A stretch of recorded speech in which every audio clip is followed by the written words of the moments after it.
Hey friends, happy Thanksgiving week, or happy whenever you're listening. Maybe it's Christmas time, maybe it's April, I don't know, but happy day to you. Welcome to the Don't Stifle Me podcast. My name is Jacob Stiefel. Stee-full. That is German for boot, in case you didn't know that, but now you know. I'll probably tell you that again someday.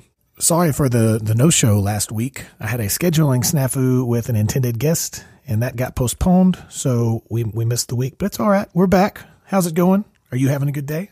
I hope so.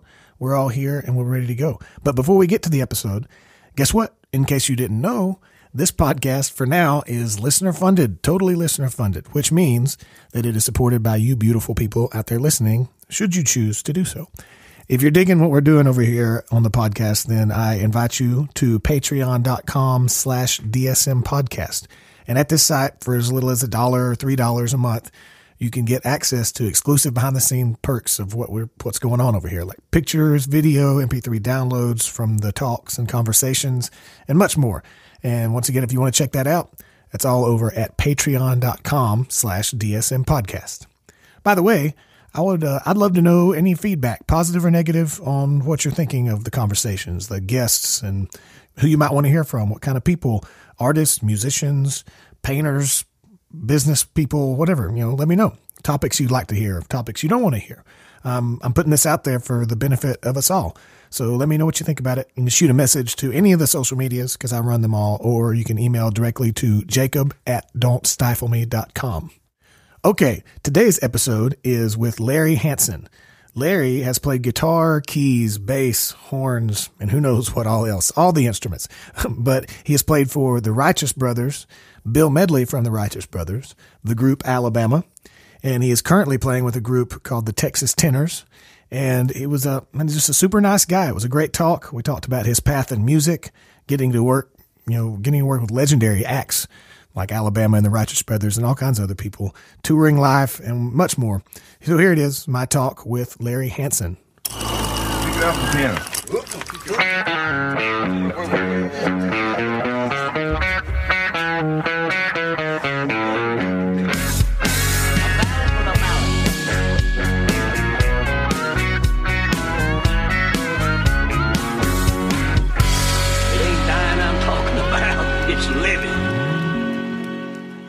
Minnesota, so is that where you were born? Yeah.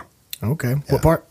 Right up about halfway between Fargo and Minneapolis. Okay. Real close to a town called Alexandria.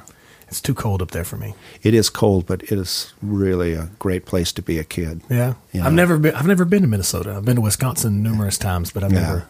I mean, it's heaven for a kid, even if it's 20 below, who cares? When you're young, you can, just the more bundle up and the more snow and the better, and no school, and we ran around like little gypsy children or something, in the day we could go play. We lived in a really, really small town, only about 600 people. Whoa. So we could. That's like a crossroads.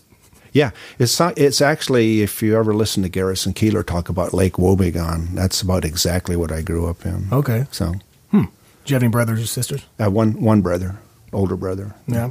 When did you start playing music, play guitar? Did you have a musical family or anything? Or was it? Yeah, my mom always had music going in the house.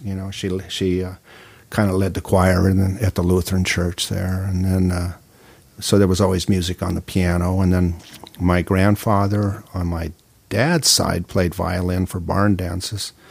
And then my mother's father played French horn and played in bands when he was young. And then her father had a whole bunch of bands in Minnesota. He was kind of well known. So cool. Yeah. When did you start on guitar? Is that what you started? No, I started on the trumpet. Started on the trumpet. In school sometime? Or? Yeah, in the 5th grade. That's what I majored on all through. I went to college playing trumpet. Oh, so, nice. Yeah. I tried to play trumpet once. That was not successful. I did play trombone for like 6 months. Well, that's all those brass instruments are tough. Yeah. Because I can lay off the guitar for months and or the keyboards, and I can pick up the trumpet. You just can't lay off of it. You have to. It's something you have to keep. Yeah, the muscles and the lip and everything. It's crazy how people that don't know and haven't ever tried or whatever, you have to control the the tightness of your lips. Yeah. Controls whether it's a high note or a low note or Yeah. whatever. It's kind of like people listening if you take an empty paper towel roll Yeah. and you kind of go Yeah. into it. Whether your lips are tight or loose depends on the pitch. I think if the trombone is tougher with that bigger mouthpiece because you do have to really buzz your lips more. Right. The trumpet you can it's a much smaller cup and so that's. I wish I would have part of me kind of in hindsight I wish I would have stuck with it and still played the trombone. Yeah. But if I had, I might not have progressed with the guitar and done. I wouldn't be here. So. How many, you did the right thing. I believe so. And I've been listening to your stuff, but if you were playing the trombone, you wouldn't be able to meet the girls. Well, no, they don't. It's guitar players, singers, songwriters. That's a valid point. Yes, valid. and your is it Any Port? Port in the Storm. I love that. Oh, thanks, that's a great gets the opening riff at Southern Rock, and the recording with the Hammond is just I love playing Hammond, so I just went, and then the guitar riff I thought Southern Rock, it's alive and well. Yeah, well, thank you, man. That's high praise. No, and what else did I? The Crimson.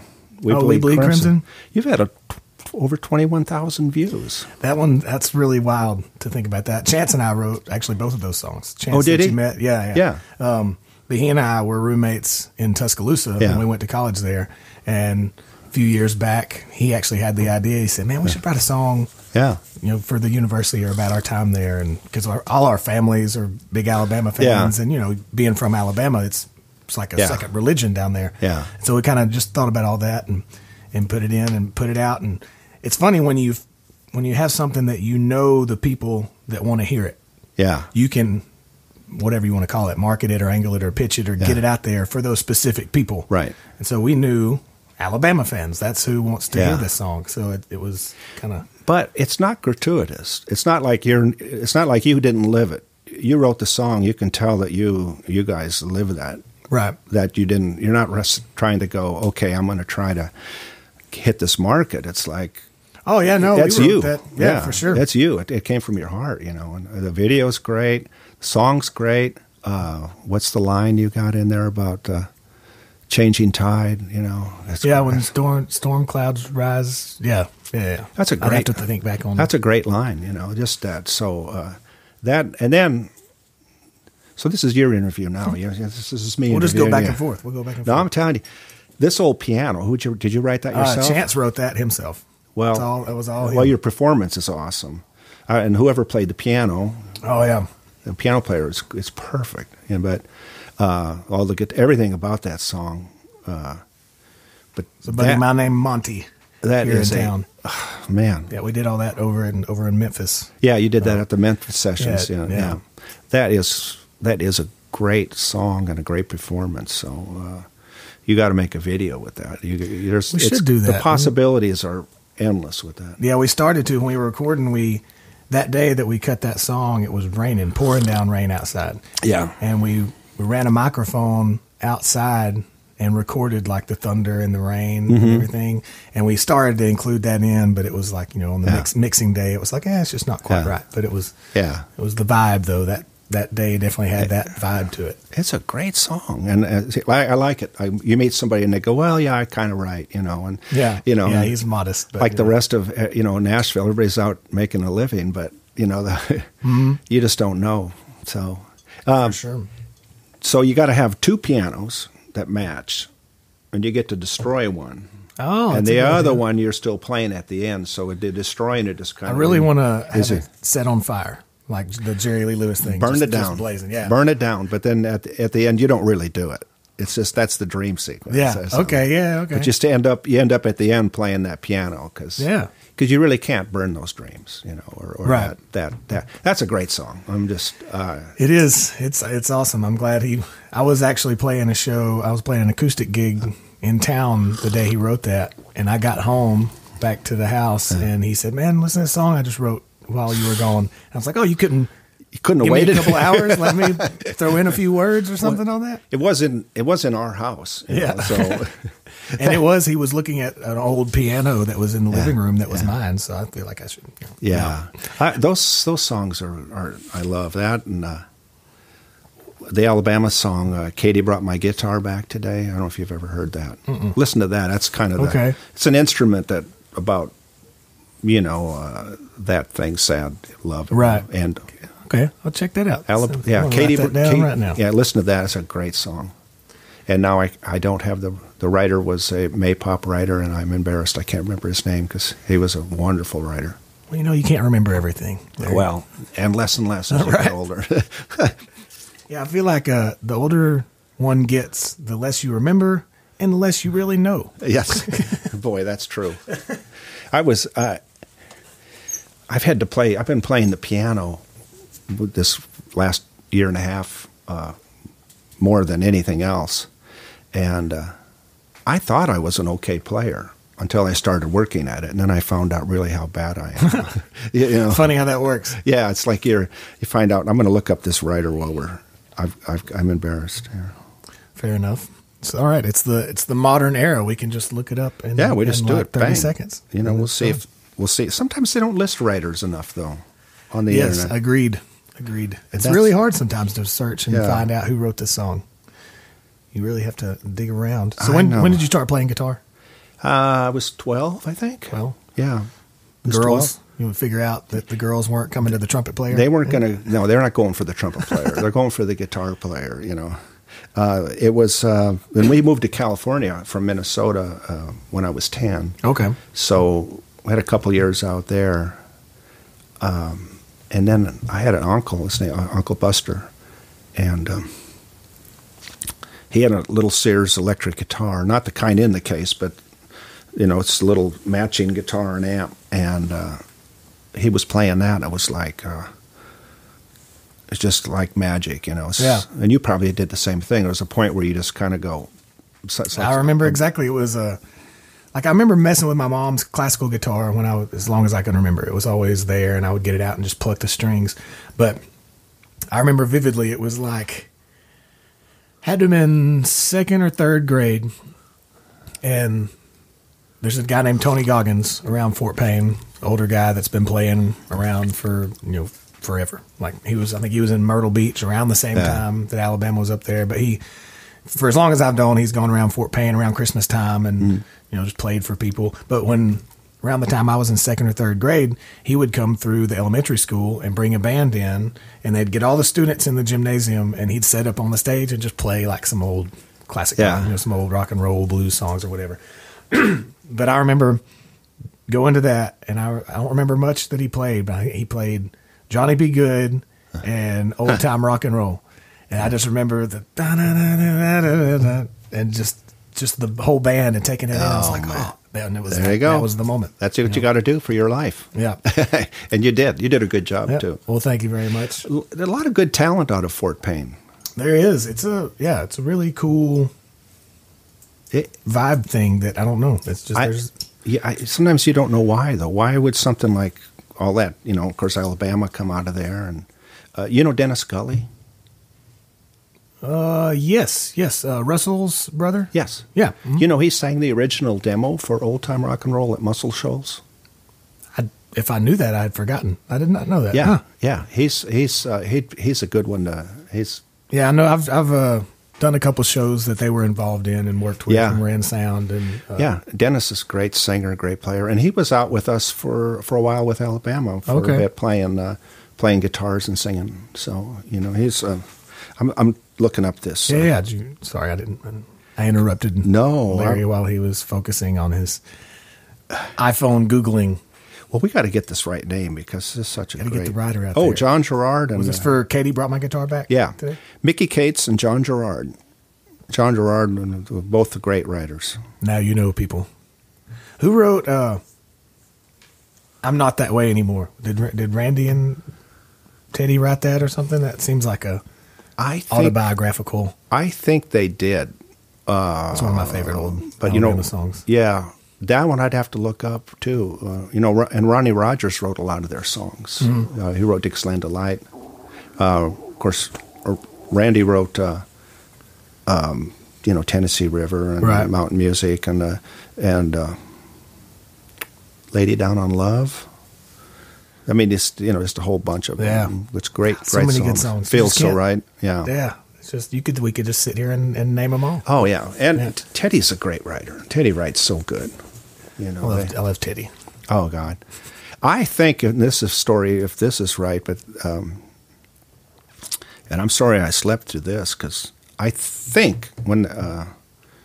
Maybe Teddy will verify this or something, but I think he came up to the front of the bus one night, and Randy was sitting there looking out, and it was this full moon, and Randy said something like, "Boy, that's a sad-looking moon." And then they went, and Teddy, he'll grab an idea and was like, so they wrote "Sad-Looking Moon," It's right there on the bus, yeah. Yeah, so I know they wrote that song, Very cool. Yeah. So you went to California. Yes. Started playing guitar around 12. Mm-hmm. Is that when the moment was that you knew you wanted to be in music long term? Yeah. As soon as my Uncle Buster was playing, I heard the guitar, and he went and got an old Stella guitar out of the closet, the strings probably an inch off the thing, and gave it to me. Oh, and then showed me like 4 chords, these, and so I was like, I think it was a G, a G7, and a C, and a D7, a little exercise, and I just went berserk from that point. That's all I was going to do. Yeah. Plus, give up the trumpet, get to meet girls. There you go. No. When did you start playing in bands or shows or? Well, that was 7th grade, I think, when I started the guitar. This is interesting of note. My junior high school, one of my classmates was Mick Mars from Motley Crue. His real name is Bob Deal. And we were in the talent show at school together, his band and my band. My band was me and a drummer. And his band was he was a little further along at the time. And he won. What part of California? Southern California, Orange County. Okay. And we actually played in a band together in high school for a little while. So and I haven't seen him since then, but... Did you ever stay in touch with him like after that? Or? Not really. And we one time with Alabama, when we were still flying on the band had a plane, and we were still we flew into a town where their plane was. Of course, they had this black jet, Motley Crue, rock and roll, and we had more of a Alabama-ish. Yeah, it was it was still pretty nice. But anyway, I tried to leave a note at the FBO for them to give the pilot for him, but they were playing somewhere and we were somewhere else. Yeah. So I never have really gotten to be in touch with him. Although I did get a shout out in his book. In the Motley Crue book, there's a little spot where he mentions a couple guitar players that he grew up with. Oh, nice. So it was me and another friend of mine that we played. So, what did you do after high school? I guess by then you were probably playing. I majored on trumpet in college. Yeah. And I played guitar in the jazz band. Cool. Where'd you go? Santa Ana College, and I went to Cal State Fullerton, right out there in Orange County. Cool. And then I was playing in bands and, just playing every night somewhere. In California back then, unlike now, I feel bad for the musicians and the younger kids because I always tell them I made a living. That's what I was going to ask, if you had to do a day job thing or if you made money. Well, I mean, I did for a while, but I basically made a living playing every night. We'd play 6 nights a week somewhere, or play weddings. So the experience and what you're able to learn and get paid for. Right. Because a lot of kids I talk to here now, if you play a nightclub, you almost have to pay them to play there. It's crazy. It's one of the fewest, and I've said this before a lot, but it's one of the few areas of work or career or whatever that I've heard of where the pay hasn't gone up in decades. No. Like I know guys that were playing in the 80s, 70s, 80s, and they were making $100, $150, $200 a show. Yeah. Like if I can get, for a one-off solo thing or something, if I can get $200, $250, yeah, awesome. Of course, I know it's not right, and of course we can get into the whole songwriting and royalties, and the internet on one hand is wonderful, for self-promotion. On the other hand, it's not good for, your, it's not like when you... For the content. Well, in the old days when you had a record, and even if you were on the flip side of a single, or if you were on an album, as a songwriter, you could make a living. Yeah, people that got album cuts where you weren't one of the singles, but you were number 8 on the album. Yeah. If it was a popular album, you would make good money. But I know guys that have had album cuts and they're still... Oh, they don't see any. You don't see anything now. Yeah. Especially if they've got a publishing deal where any kind of money, they might have made a little bit of money, but that all went straight back to the publishing company. Yeah. No, it's not easy, that way. I feel bad because the music is great, like I was listening to your music, and Chance, you said, works for Jason. Jason God, just such great talent, and I'm glad music's alive and well, but I wish kids could make a living, right, so that it could stay alive and well. Yeah, it's a tricky thing. Yeah, it's like you said, the internet. There's so much good, but then it also kind of takes away from certain things. And, I guess you got to make the best of what's there for you. I know. So, but I'll rewind a little bit. But I played nightclubs all through the 70s, and I finished school in 72, and then my daughter Jennifer is an artist and a songwriter in town, Jennifer Hanson, and she was born in 73. So when she was little, I was playing 6 nights a week somewhere in a nightclub somewhere, or picking up a gig somewhere and hauling my gear in and out. But I made a living, and we did all right. So, did relationship wise, were you together with her mom, or were you ever married? We were together. We split up in 82, I think, is when we split up, or 81. It's a lot longer than a lot of musicians. It's and her mother's a wonderful singer, and Jennifer's wonderful. I'll do some promotion for her in a while. Yeah, she's put the links out there for it. Yeah. Yeah, she's really talented, and she's doing what you do. She's here in town, writing and trying to figure it out. Yep. But yeah, her mom is a great singer. We worked in bands together and everything, and then my poor daughter, that's all. She didn't have a choice in what she was going to do. Right. She grew up, and I would I would go to band practice, and we didn't do daycare, then. So I would just take a playpen and set it up.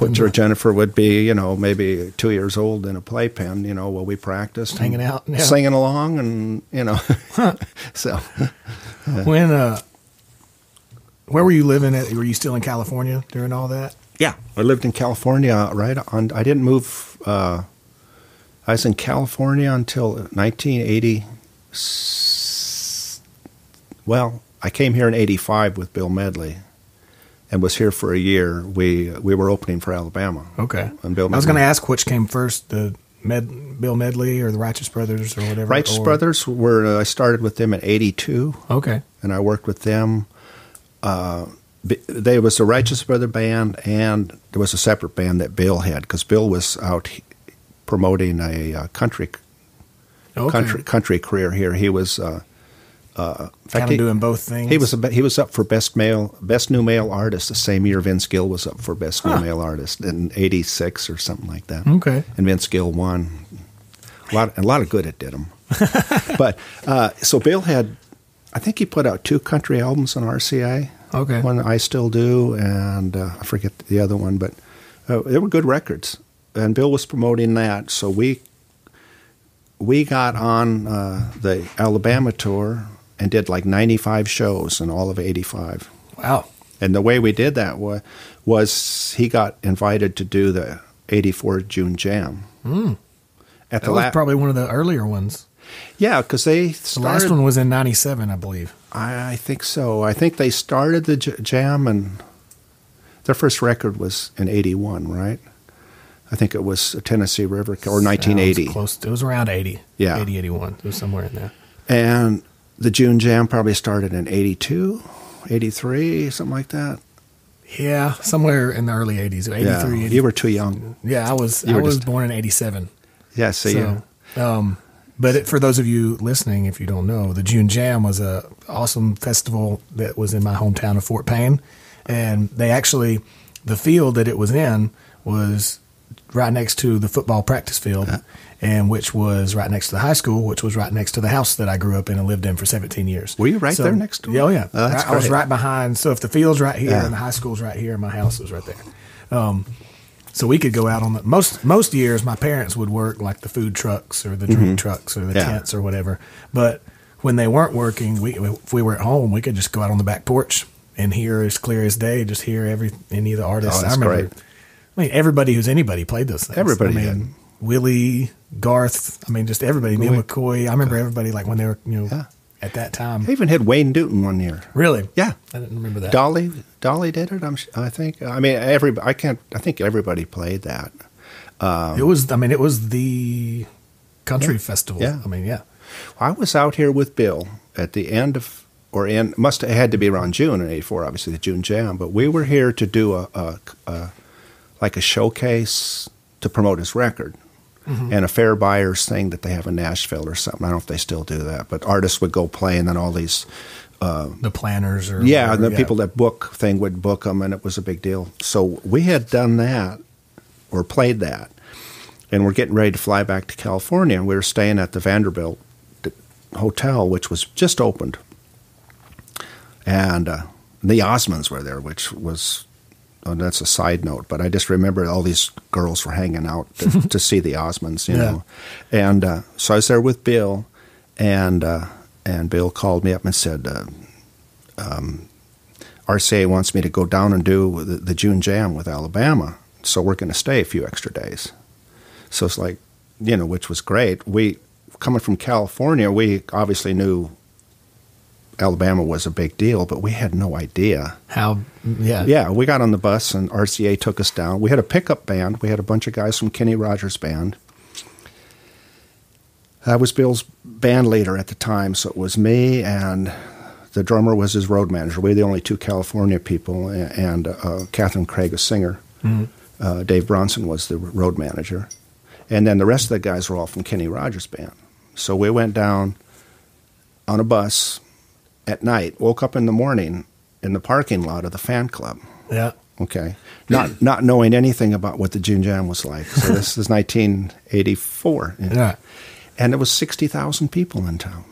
And it's huge. Yeah. It was insane. And they had this gigantic press conference in the fan club, in the big in one of the big room or the big room where they parked the buses and all the artists were there, and they had press from everywhere. It was like I was like, I had no idea, So one of my favorite memories from the June Jam days was because especially when my parents would work it, we would have to get up at 5 a.m. or whatever and go. They'd have to get the tent set up or the drinks or whatever, but they wouldn't let anybody in. It was general admission, so first come first serve. But they wouldn't let anybody in until like 6 or 6:30 in the morning, and so we'd have to get there early. And Mom and Dad be working and setting up, and then whatever time it was, the people would be lined up. There was 2 or 3 entrances where people could come in, so people would be lined up all down the road. Thousands and thousands of people, so they could get in and get their seats. Make the rush, yeah. And so at whatever time it was, 6 or 6:30, they would open the gates, and over the PA system, they would play that. It'd be a race. Yeah, and it'd be like stampede music, and everybody would just flood in and run as close to the front as they could. And I remember one year, I think I was standing with Dad or something, but these 2 guys, they were carrying a cooler in between them, one on each side, and they were just sprinting. I mean, as fast as they could. And one of them would holler, "Switch!" and they would immediately stop, and then like switch sides, immediately pick it up, and then take off running again. It was like, they had to practice that. They had to have practiced that. That's great. But I also knew some people that would work the gates, like when people were coming in, and especially towards the end of it or whatever. I mean, I guess the whole time, but they had to check coolers because it's a dry season. Yeah, there was no alcohol, no booze or anything. So, which is crazy to think about a festival that huge and no, quote unquote, no alcohol allowed. But I mean, people would try to sneak it in. So I knew people that checked at the gates, they would check coolers and confiscate any alcohol. And I always heard, I was too young, but I always heard that like a few days after the festival, they'd have a big party where they would drink all that alcohol that they confiscated. That was my first shock when I went down to start with the band, was not realizing, that it was a dry county. Not that I, go and I'll go get a 6-pack of beer or something, and it was like, yeah, you're not from around here, are you? It's still a dry county. Like Fort Payne is wet finally now, and it's starting to spread. Yeah, but my whole life growing up, it was dry still until just like, I don't know, 6 or 8, 10 years ago. Yeah, it was. It was after the farewell tour, before even right around that time, which was 04. Mm-hmm. So yeah, it was even later than that. So yeah, because I graduated high school in 05, and it was still was still dry at that time. Yeah, well, I guess there's merit to both sides of the coin. Whatever. I'm not there, so it doesn't bother me quite as much. I can go down the street and buy as much as I want to buy. So, well, there's some great. Nashville has some great little spots to get, local beers and. Oh yeah. So not that we're not promoting drinking. We're just drink it. I say drink if you want to drink. Don't drink if you don't want to drink. Yeah. I'm not going to keep you from drinking. No, I don't want you to keep me from drinking. So, but Bill did that June Jam. It was 84, and we had a whole pickup band. And they moved Bill and had him right on before Alabama. Mm-hmm. So we got the best slot, and this is all at the last minute. So we had done the Fair Buyers or whatever that was here in town, right. And we had played something in Memphis, like a blue and gold game or some kind of a college thing. Mm-hmm. And then we came back and we were staying here.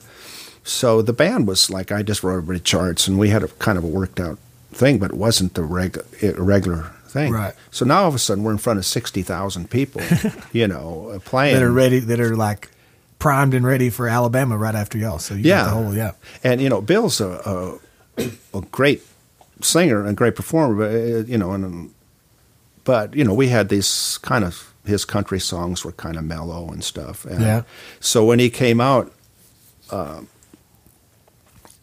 we're doing his. We opened up whatever, and in the middle of the show, it's kind of, his show wasn't really up tempo yet.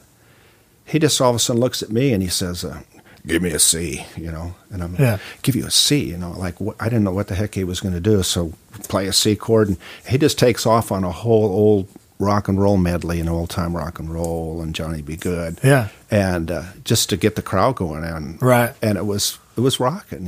Sometimes you got to pull an audible. And the whole band, everybody's looking at like, what are we doing? And it's like being in a nightclub. You just play and have fun and don't worry about it. So but if it's like my dad always said in Little League, if you're going to mess up going full speed and have fun doing it. Well, it's always one of my favorite lines anymore is "Give me a C," and like, maybe in front of 10 people, but not 60,000. Well, no. So how did the Righteous Brothers thing start? Go back before that. How did you get going with them? The brothers they were together since 1962. Right. And had all the early hits. And then they had split up and gotten back together. And then they got back together like in 81 or in part of 82, which was like a 20-year anniversary, although it wasn't billed as that. And they were doing a lot of dates because people they were still pretty popular. And they were still both in their early 40s at the time, so they weren't very old. Yeah. Unless you're 20, 40 is not old. Yeah, I'm 30 now, and I've started regularly referring to people in their 30s as still pretty young. Yeah. That guy's pretty young. He's like my age. 30, 32. That's nothing, So my boots are 30. So, but so they got together and they were opening for Kenny Rogers. Okay. And doing a lot of dates. At the same time, Bill was promoting his country career. So, like I said, there was two separate bands, and I got to be in both with the brothers. That was nice of him. Yeah. I was playing keyboards with the brothers at the time, and I was playing guitar for Bill or I was playing bass. I'm not sure. I used to switch instruments depending on who was out with us. Yeah. So Bill was doing both things, and but the brothers were doing. We did like 2.5 years opening for Kenny Rogers when he was. Yeah, he was big time Kenny. Yeah, it was really big. So the brothers were back doing that, and then doing a lot of dates, doing a lot of travel dates. Different. All across. Did you know somebody that knew somebody that got you in with them? Oh yeah, I did. Yeah. Their band leader at the time, Barry Rillera, is a wonderful blues guitar player, and his brother was a drummer for the band Redbone. Had the song "Come and Get Your Love." Okay, if you remember that, or to reference it, if you go back to the what was the movie last year with Chris Pratt, the Universe movie? The Guardians of the Galaxy. The first one. Yeah. Well, the movie opens with that song "Come and Get Your Love." Come and get your love. That's it. Okay, yeah. That's it. Well, that drummer was the brother, also the leader of the Righteous Brothers musical director at the time, band leader, and Butch, his brother, and I had a band called Bim Bam, which was like a 13-piece horn band, and we were doing. He was also a singer, so we had a 13-piece horn band, and we were playing at Bill's club. Bill Medley had a nightclub. Oh, okay. So besides being a Righteous Brother and Bill Medley, he had a nightclub, and so multiple income streams. That's what it's all about. Yeah. So one night a week, we had this 13-piece band, which was just all our favorite musicians, and we were playing these. We had 5 horns and percussion and girl singers, and so through that I got to know Bill Medley and Barry, Butch's brother. I had done gigs with those guys off and on, but they were a little older than I was, so they were like my musical heroes. So getting to play with them was like, I was great. People I looked up to, and then to get to play with them, and then so through that I met Bill Medley, and then when their slot came open in Bill's band, I was playing guitar with the big horn band that we had. But I also played keys, and through that, I got to play with a lot of different artists at Bill's club and kind of be in the house band, or they had different people. And nice. Then I ended up Righteous Brother band, a slot open on the keyboard, so I got that. Very cool. Yeah. When sorry. All right, so fast forward back to the June Jam, that first one that you played. At what point? When did you go from with Bill Medley to Alabama? How did that come about? We did a whole year playing. I think we did, like I said, 95 shows from January all the way to September with Alabama opening with them in 85. So we did the June Jam, the 84 June Jam, and then they worked out where they brought Bill out for the whole year. Yeah. And so I was with Bill's band, and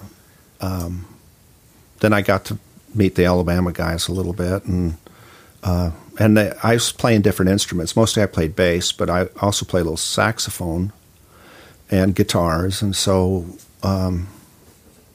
what do you not play? What instrument can you not play, Mr. Hanson? Sometimes I wish I just played one. Yeah. So I love doing them all so much, but there's not time to be. I understand completely. I think all the time. I'm not saying I'm at your level, but I can play bass and a handful of other things, and I think all the time I'm like, man, I'd really love to just be a bass player, or I really wish I could set my drum set up somewhere and just practice drums and be a drummer or whatever. And you're like, but then you're like, oh no, but I want to play guitar some more. And but I loved your acoustic playing. Thank you. I watched a video where you're just playing that Epiphone J200 is I love that. Oh man, I got that on Craigslist for $175. It's the best money I've ever spent. It sounds so good. Oh, I love that guitar. Yeah. And your playing's great too. I mean, just everything about it. So I enjoy it, as I'm sure you do too. So. Don't quit what you're doing. Okay. Thank you very much. It's really, really good. I was more. I did a little race, like I said, trying to listen and go, what am I getting into? And, right. And I think Smart. I'm getting into something really good. So I was thrilled. But $175 for that? Yeah. I was looking. I knew I wanted I knew I wanted a jumbo, and I also knew at the time, this was like 6 or 7 years ago, I also knew that I was not going to be able to afford a Gibson. Yeah. So I was looking every day. I get on Craigslist and look for Epiphone jumbo every day. Yeah. Every day. And for months I would look. And finally one day I saw that one, and I immediately texted them or emailed them or whatever, and I said, hey, can I meet you and look at this? And I met them at the Rivergate Mall parking lot. And I remember they got it out, set it on the ground, opened the case, and in my head I thought, yep, I'm getting it. Like without great. even, like I just and picked it up and strummed it, and I was like, yeah, so It's an older one too, though. it's like a 90. You see, they're better. Somewhere. Yeah, yeah. Those are better. The newer ones they're doing aren't cheaper. Yeah, yeah. You can tell. Like you can. I'll get it out here in a minute. Yeah. But you can tell when you feel like play it. Yeah. It doesn't play like the newer, cheaper ones or whatever. Yeah. Oh, it's a great deal. It's a great guitar. So, well, so you were on the road playing with opening for Alabama. Got to know those guys. Mm-hmm. And did they just have a position open up or something? Yeah, they had a single that came out in the beginning, right at the end of, because I didn't do 86. I was still with Bill and the Brothers when we were doing a lot of dates. So I worked real steady all through 1986. And then in the fall or late fall, they called and asked me if about maybe coming out, because they had a single coming out with saxophone that I got to remember the name of that song now too. But they Alabama? had, yeah, okay, and it's all coming back to me now. I think was the title. Let's see. It's all coming back to me. No, that's the name of the song too. Besides the fact that it all came back to me. Let's see, Alabama. It's all coming back to me now. Yeah. Yeah. Yep. There's one. So here's a video live from 1987. Are you in that? Probably. Let's check it out. That should be frightening. Oh, it may just be audio.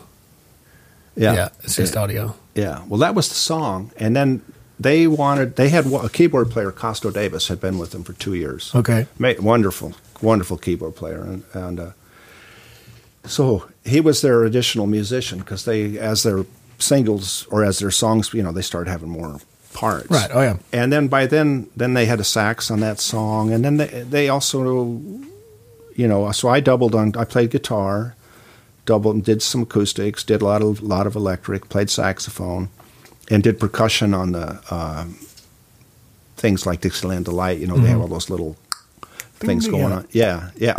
Yeah, and that's how I did it. But so it was myself and Costo. It was just the two of us out with them for 2 years. So it was just the four of them and then two other people? Yeah, two of us. Okay. Yeah. And then Costo wanted to get off the road, so he left. And then keyboard player that had been out with Bill Medley, and then he had left Bill to go with Sawyer Brown. And then he took Costo's place with Alabama. That was John Maddox. So him and I were with them for 9 years together, I think, before John left. So very cool. Yeah. So we did all the June, every June Jam, and all those years. Yeah, and anything that was live with Alabama, and they also brought us in to record on a lot of different things. They usually let us participate in a lot of that. Some of the writing, guys were. They're just kind of like they look. They're just great. Just regular, they're great guys. I remember growing up in Fort Payne, it was never, I didn't realize probably until really after high school how really big they were. Because growing up, I grew up, so Randy's youngest daughter, Randa, is like a couple years behind me in school. Right. So she was on my T-ball team. Yeah. And so I remember growing up, Randy was he was the guy that stood down by the fence watching the ball games. I'd see him at the ballpark all the time, and I knew people like, Bruce Burnett that worked with him. Yeah. Bruce's son Brandon and I grew up together. So I knew all, Parker and his dad. Yeah. So I knew all these people that were involved. So it was just Randy and Teddy and Jeff, whatever. But I remember I graduated high school and went to college at Alabama. And I got to notice him when Dixieland Delight would play or one of these songs. Everybody knew the words. I was like, "Oh, y'all know the words too?" Yeah.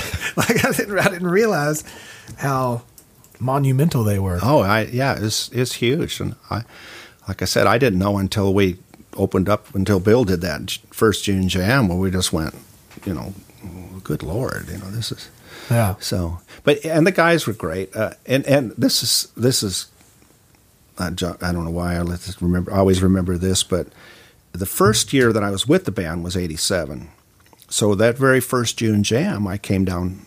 I'd moved to Nashville, or was kind of keeping dual citizenship between California and Nashville, and I came down for June jam, and Jeff said, "Yeah, I just stay at my place, which is the Castle." Yeah, And I get there, and of course, I get this room. I mean, I'm living in a castle. There's this gigantic swimming pool, and Jeff's so great, And he's just I never got to know any of them necessarily very close, but like I can remember growing up hearing people that didn't know them, like refer to like saying they were being assholes or something like that, but. The more I've been in the music business and seen people have levels of success and whatever, I could see, because they were probably had people pulling at them left and right, saying, "Hey, invest in this. Hey, help me do this. Help me do that." And at some point, when you have that success and you've got people pulling at you, at some point you got to just be like, "No." And you got to pull away. Yeah. And then I can see how others would look at that as being an asshole or being. Well, it'd be real easy to take anything you do wrong too, because if you're just people will take anything you do and twist it. Especially like if you pass some, like meet him on the road and Randy's turning right and you wave and he doesn't see you. Right.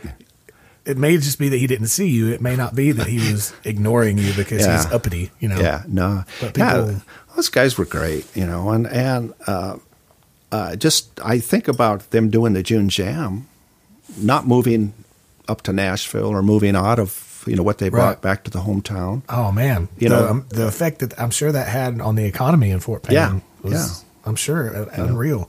And then they've always, they supported their charity, St. Jude. I mean, it's huge.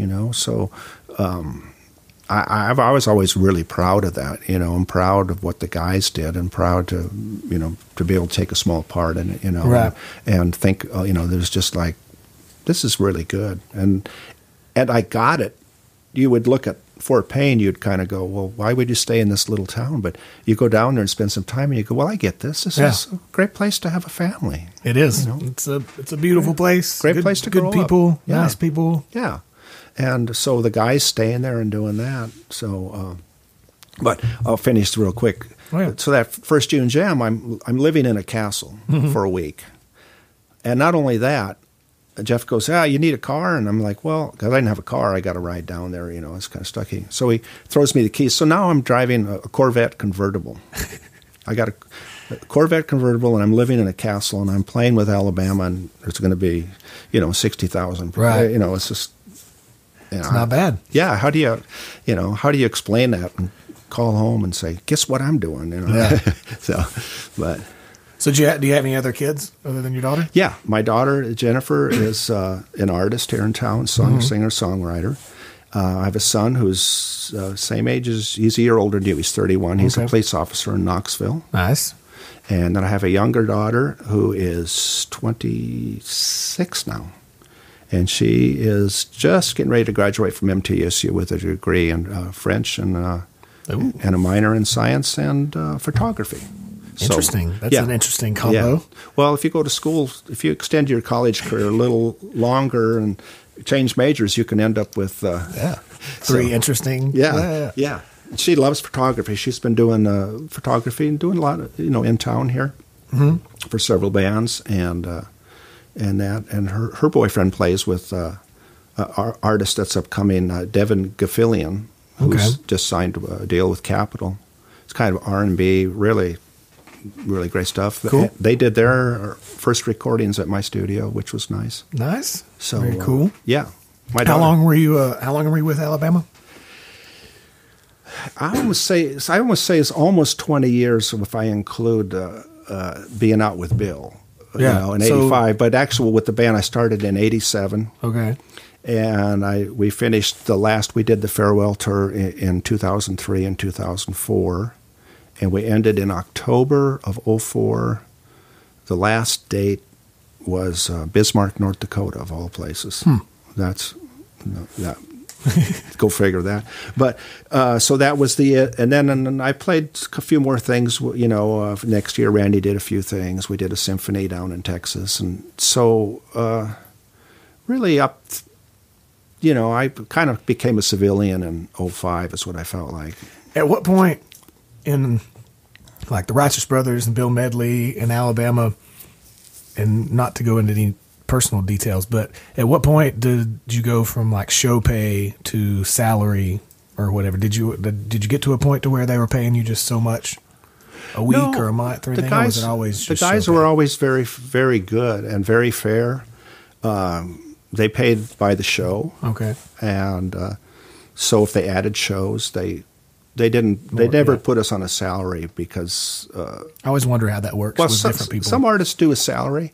But then if they add 10 dates, you're still on a salary. You're not getting any more or less. Yeah, you can justify that and say, well, I'm off, I'm getting paid. But the guys were really, and everything was just, a handshake or an agreement, or if they just told you something, it was like that. The manager, Dale Morris, was really, everybody was fair, From my perspective, everything I had was always positive, and everything that told me was true, and if something was going to happen, it happened. Yeah. And if they added shows, we made a little more money. They would let us kind of stretch it out if we wanted to. If you could project, you could set up a regular thing and even it out. And the office was everything was. I don't have anything bad to say about it. Well, nothing wrong with that. Yeah. No, it was good work. I worked steady and. They always made sure we had great equipment. The guys, the stage manager, the crew, Alabama's crew. When I was out with Bill Medley, they treated us so well. They didn't treat us like it was the stepchildren, the opening act. Right, yeah. And I was always so proud that when I was playing with the guys, a lot of the bands from the opening acts that would be out with us, or all the artists. I hate to call anybody opening acts because we had all these great artists co-bill. Right. But every one of the band members would always come to me and say, "Your crew treats us so good." Yeah. They said, we've been with other artists where they, they kind of, because we're on the bill. Just the openers, blah, blah, blah. But our crew would go, they'd fix something. If it broke, they'd be there. They'd load in, they'd load out. And that was all guys that lived in Fort Payne. Really? Yeah, I didn't know who all they had on their crew. Just a whole bunch of guys, and I start naming. I'd hate to miss anybody's name, but Brent Barrett was the production manager, Ed Turner, stage manager, and did all the guitar stuff.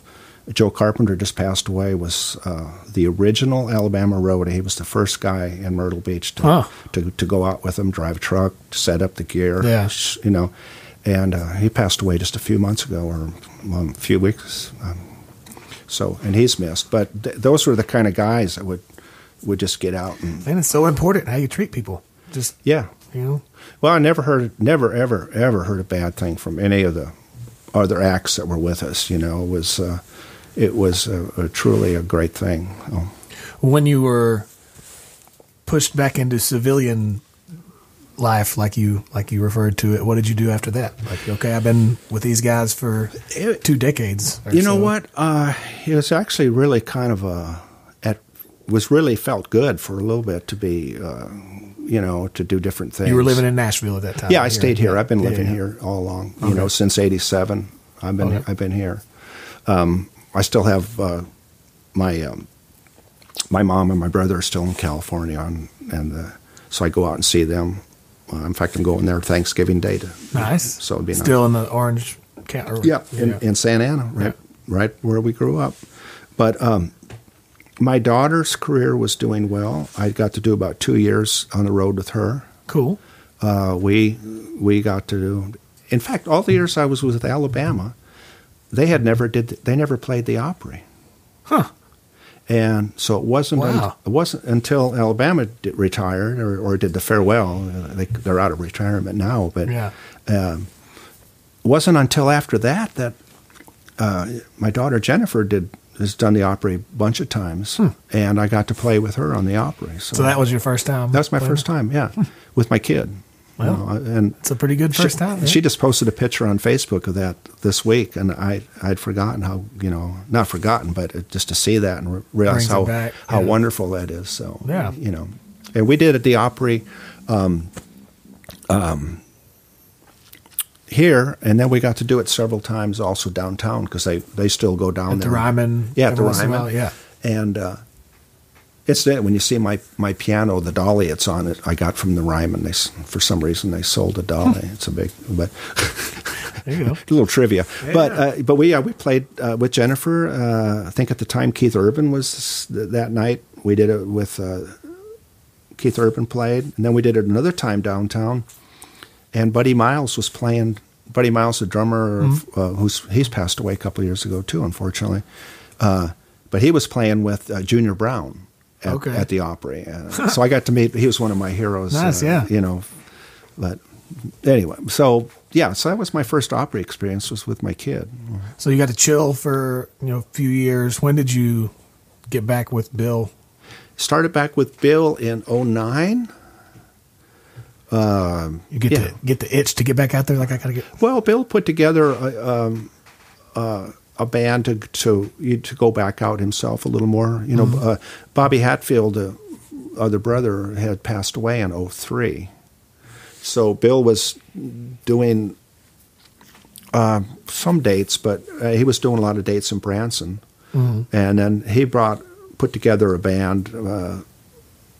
Of guys that we have all worked together to go do a lot of dates. We did Branson and traveled around. So I did Bill up until just about a year and a half ago. I'm envisioning him coming in like a Blues Brothers scene and like coming into somewhere where you were and be like, I'm putting the band back together. Almost. Well, with Bill, it's like, you catch him in the morning, his voice is, hey, this. Yeah. So has he been playing a lot since then, or how's that? Yeah, no, he's out. He was doing just Bill Medley. Yeah, and does then he do Righteous Brothers and Bill Medley stuff? I guess he just started about a year ago, or a year and a half. I don't forget how long ago. I was doing both Bill and the Texas Tenors, and I was mixing both dates together. And Bill's musical director, who's been doing that for Bill since I left in '87. Right. Tim Lee. We were both doing both bands, Texas Tenor and Bill, and mixing dates. And then Bill decided to hire a guy from Branson named Bucky Hurd, who's a great singer, to be the other Righteous Brother. Oh, okay. So that's the first time he's worked as the Righteous Brothers, and he's doing 3 or 4 days a week in Vegas. Oh. So it's Bill and Bucky, and Bill's daughter sings with the singer. She lives in town. She's a great singer too, McKenna Medley. I got to play on her record. We did her record, some of it at my studio. Besides, and we did Bill's new Righteous Brother record at my studio, which was nice. Oh, cool! I'm going to keep pushing that. Yeah, do it. Pushing my kid in the studio as much as I can. So Bill's took a kind of a stand-up gig or a steady gig in Vegas. So at that point, I went steady with the Tenors, and I've been just working with them. Okay. And the Texas Tenors are... Do you still love it? Love playing just as much as you did? I do. I love... The only thing I get a little tired of is travel. Yeah. With Alabama, I'm real sociable. I love being around the other musicians and the people I travel with. It's like a family. Yeah. And it's like that now, but because I have to do a lot of fly dates, I fly by myself a lot. I'm not getting on a bus with a bunch of guys, Right. It's not quite the family traveling together and doing everything together. So as I get older, the travel and gets a little, that's the only thing I don't like. Yeah. Once I get there and I'm with everybody, and I love playing the music is great. Yeah. With the Tenors, I've been doing a lot of their records. We've done a lot of stuff at my studio, and we did all the tracks for a PBS special they just had out called Rise, which my daughter wrote the title song for that. Very nice. So we did all tracks at my studio, and I got played a lot of the instruments, and it's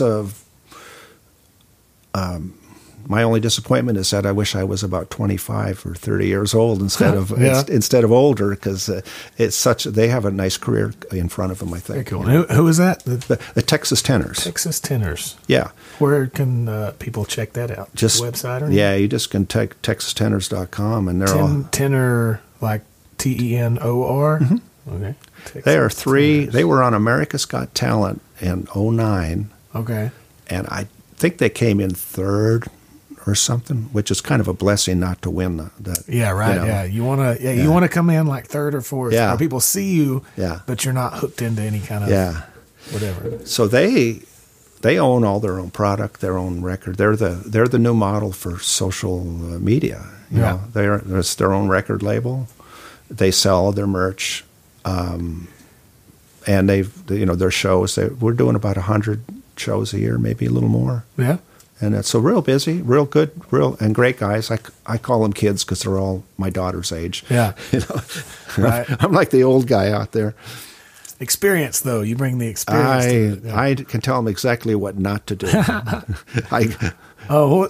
Your daughter's, what's her website or whatever? Jennifer Hanson Music. Here. Jennifer Hanson Music, everybody. Go check it out. Yeah, Hanson music.com. And she just released a Christmas EP. Oh, okay. And with her couple songs that she's written, Christmas songs written. So she's doing good, and probably going to put another record out next year or so. Nice. If they wanted to, say somebody wanted to come and record in your studio, how would they get a hold of you? Well, we don't. Is it not open? I don't advertise. Okay. It's all kind of. Know somebody. Yeah, it's ask around people. We have a lot of independent artists like yourself that come in and that are doing. So we don't advertise, or we're not in the book, so to speak. Yeah. Not that I don't want people to be there, but we're real busy. Yeah. So yeah, that's good. Busy is good. Go to the Rose Pepper and then come around the corner, knock on the door. And there you go. Maybe they'll answer. Maybe not. Yeah. Maybe you'll get the right building. Maybe you won't. And while you're there at Rose Pepper, you should get a margarita because they're delicious. They are. All right. I ask everybody this, or I try to, unless I forget. Yeah. If you could go back to Larry Hanson at 18, 19, 20 years old and give yourself some advice, what would you tell yourself? Well, I would pay a little more attention in school. Yeah. I went to one of the best music programs in a junior college in California. I mean, a great jazz program. We had incredible artists our conductor there, or the music guy, band leader, Ben Glover was his name. He brought in all these great jazz guys, Bud Brisbois on trumpet, Cat Anderson, a trumpet player, drummer from Count Basie's band, all these heavy cats, Frank Rosalino, trombone player. And so we had all these guys, and at the time I was in a rock and roll band, and I thought it was square, so to speak. So I would go back and I would go, you know what? Because now I look at it and I go, wait a minute. I did shows with these famous musicians. Yeah. And this is at a junior college in California. And at the time you were just like, this is lame. I just wanted to be, I want to go play. And I was playing at night and playing, Beatles songs, which were good too. Nothing wrong with that. But I just wanted to be in a rock and roll band. And so I would probably go back and pay a little more attention and do a little better in school. I would tell everybody that school is so important. And a lot of what I learned back then is translating with what I do with the tenors. They're a lot more legit with what they do. They do everything from, pop to country to opera. And so it's been a learning process for me to do, back into the theory type stuff. Yeah, it's a challenge, but it's a good challenge, and it's been really good for my playing. And the great thing with music is, no matter what age we are, music is kind of universal.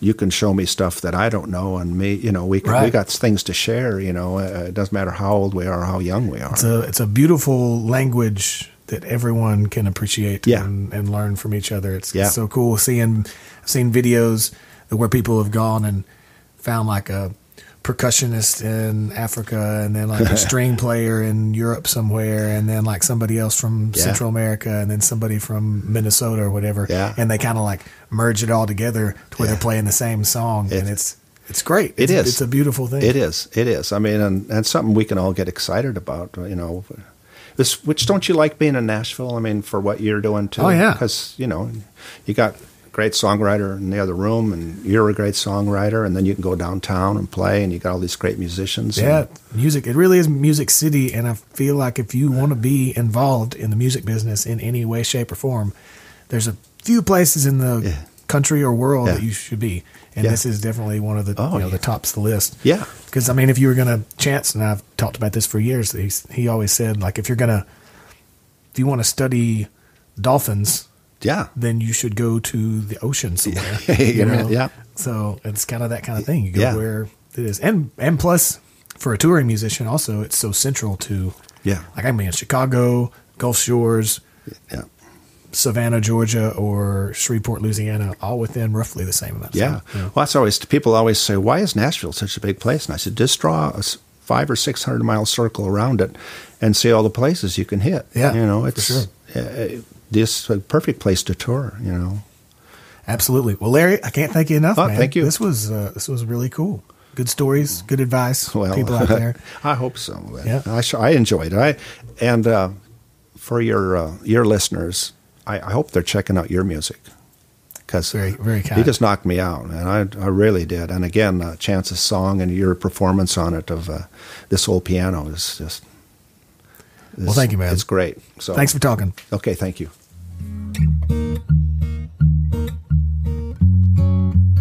Man, what a great, genuinely nice guy. That was a fun talk. Thanks for listening, my good friends. Larry had to jet, so we didn't get to record anything together. So in the background, this is just me picking on some song. I don't even know what I'm playing, just playing around. For more information on today's episode, links, maybe a few live videos of Larry playing if I can dig some up, you can go check out don'tstifleme.com/036. And once again, if you enjoyed this talk, please go check out patreon.com/DSM podcast. There you can get exclusive access to behind the scenes pictures, videos, MP3 downloads, and a lot more. And it helps us keep all this operation moving forward, and you get a little sneak peek behind the curtain as to what's going on and all that good stuff. Please make sure you subscribe to the podcast if you've enjoyed it, if you're digging it. Click subscribe on your phone or tablet or whatever. That way all the new episodes automatically load onto your device when they come out. You can follow the podcast on social media at DSM Podcast, and mine are all at Jacob Stiefel. You can check out, I do have some CDs and some music and videos out there, jacobstiefel.com if you want to check it out. And man, I can't say how much I enjoyed that conversation that you just listened to. He's a great guy, super nice. And once again, thank you for listening. Thanks for being here. Hope you have a great Thanksgiving or Christmas season, holiday season, New Year's. Tell everybody that you love them. Give them a big hug. I'm giving you a big hug right now. I love you. Have a great rest of your day, and I will talk to you again soon.